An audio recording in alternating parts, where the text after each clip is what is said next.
அநேக பிள்ளைகளை வஞ்சிக்கிற ஒரு காரியம் என்னன்னா இன்ஸ்டாகிராம். அவங்களுடைய வாழ்க்கையின் கேடுக்கு இந்த இன்ஸ்டாகிராம் ஒரு மிகப்பெரிய பங்கை ஆற்றியிருக்குன்னு அப்படின்றத கண்டுபிடிக்க முடியும்.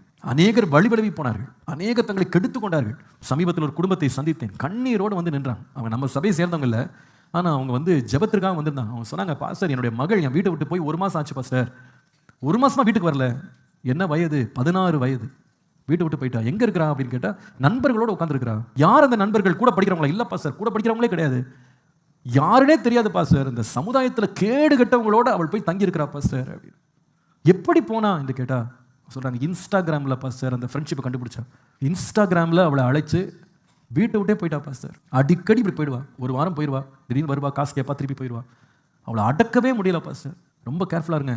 நம்முடைய மனதையும் நம்முடைய வாழ்க்கையும் கெடுப்பதற்கு இவைகள் கண்ணுக்கு தெரியாதது போல சத்தம் விடாமல் அமைதியாய் வந்து நம்மை கெடுக்கிறதுக்கு இவைகளை பிசாசானவன் பயன்படுத்துகிறான்.